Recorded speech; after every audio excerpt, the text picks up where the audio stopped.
आज हम दी गई संख्याओं का महत्तम समापवर्तक या एचसीएफ निकालना सीखेंगे, चाहे वे संख्याएं जितनी हो 2, 3, 4, 10, 50 और हम उनका महत्तम समापवर्तक बड़ी ही आसानी से, सरलता से और तेजी से निकालना सीखेंगे। पर विधि का नाम है सीढ़ी। बिल्कुल सीढ़ी विधि। हम सीढ़ी में चढ़ेंगे नहीं, सीढ़ी से एचसीएफ निकालेंगे। तो चलिए हम देखते हैं लैडर मेथड या सीढ़ी मेथड से कैसे महत्तम समापवर्तक तेजी और आसानी से निकाला जाता है। तो हम देखते हैं एचसीएफ, लेकिन बिल्कुल नई विधि से। विधि का नाम है सीढ़ी विधि। इसके लिए जितनी भी संख्याएं दी होंगी 2, 3, 4, 5 जितनी भी, हम शुरू करते हैं 3 संख्याओं से। तो मान लेते हैं आपको ये सीढ़ी बना देना है। ये है सीढ़ी, लेकिन ये वो सीढ़ी नहीं जैसा हम देखते हैं। ये सीढ़ी बिल्कुल अलग सीढ़ी है। संख्याएं दी होंगी, मान लेते हैं संख्याएं दी हैं 16, 20 और 40। मान लीजिए ये संख्याएं दी गई है। अब हम क्या करेंगे? अब हम अभाज्य संख्याओं का प्रयोग करेंगे। आप सभी जानते हैं अभाज्य संख्याएं होती हैं 2, 3, 5, 7, इसी प्रकार अन्य ऐसी संख्याएं जो स्वयं और एक से विभाजित होती है, उन्हें हम अभाज्य संख्या या प्राइम नंबर्स कहते हैं। तो हमें ध्यान रखना है कि प्राइम नंबर हम शुरू करते हैं। तो सबसे छोटी प्राइम नंबर क्या है? 2।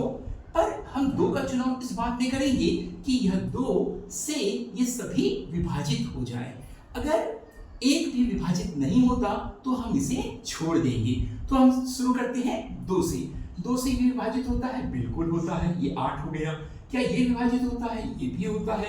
ये 10 हो गया। क्या यह विभाजित होता है? ये भी होता है। ये 20 हो गया। अब हम फिर से लेंगे। फिर ये विभाजित होता है? बिल्कुल होता है। ये होता है, ये भी होता है। ये विभाजित होता है, ये भी होता है। तो आप देख सकते हैं अभाज्य संख्या को हमको लेना है, पर यह अभाज्य संख्या से यह तीनों ही विभाजित होनी चाहिए। एक भी अगर विभाजित नहीं होगी तब हम उस संख्या को नहीं लेंगे। अब देखिए इन दोनों में हुआ। अब तीसरे में यह तो हो रहा है 2 से विभाजित, पर यह नहीं हो रहा है, तो हम छोड़ देंगे। हम 2 को हमने छोड़ा। अब हम 3 में गए। अगली अभाज्य संख्या क्या है? 2 के बाद 3 है। 3 से तो कोई भी नहीं हो रहा है, हम इसे छोड़ देते हैं। अब हम देखते हैं 5 से। 5 से कोई हो रहा है यहाँ पर, तो 5 से भी देखो यहाँ पर कोई भी नहीं हो पा रहा है। 7 से अब आप देख सकते हैं कि ऐसी अब कोई भी अभाज्य संख्या नहीं होगी जिससे यह सभी विभाजित हो। जब ऐसा न हो, ऐसी और अगली प्राइम संख्या न हो, तो इनका गुणनफल आप देख सकते हैं। इनका जो गुणनफल होगा यानी 2 गुणा 2 4, यही इनका महत्तम समापवर्तक होगा। यही इसका एचसीएफ होगा, जो कि 4 आया। और वो कब आया कि कोई और संख्या नहीं है जो एक साथ सबको विभाजित करती है, न 2, न 3 और न 5। ऐसी स्थिति में इन दोनों का जो गुणनफल होगा वही एचसीएफ होगा, वही महत्तम समापवर्तक होगा। मुझे उम्मीद है यह आपको अच्छे से समझ आया होगा। एक और उदाहरण देखते हैं हम। अब हम देखते हैं कोई नया उदाहरण। मान लेते हैं हमने लिया 15 और यहाँ पर ले लिया 40। ये ले लिया। अब यहाँ पर 3 संख्याएं, 4 हो सकती हैं, 5 हो सकती हैं, 2 हो सकती हैं। तो चलिए हम देखते हैं यही नियम यहाँ पर कैसे लागू होगा। तो हम क्या करते हैं? 2 से स्टार्ट करते हैं। क्या ये 2 विभाजित करता है? बिल्कुल नहीं।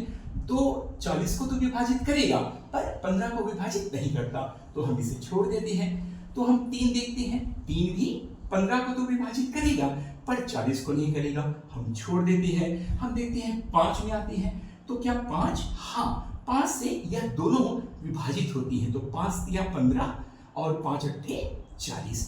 अब देख सकते हैं इसके बाद फिर से ये 5 से विभाजित नहीं होता। इसका मतलब है अब और कोई संख्या होगी नहीं। तो आपको एक ही संख्या मिली जिससे यह दोनों विभाजित होती हैं। 5, तो चूंकि यह एक ही संख्या है और कोई दूसरी संख्या नहीं है तो गुणा करने का सवाल नहीं होता। तो इनका 15 और 40 का जो महत्तम समापवर्तक होगा वह 5 होगा। है ना आसान, सरल? तो यह है महत्तम समापवर्तक निकालने की सीढ़ी विधि, जो आपको समझ आया होगा। धन्यवाद।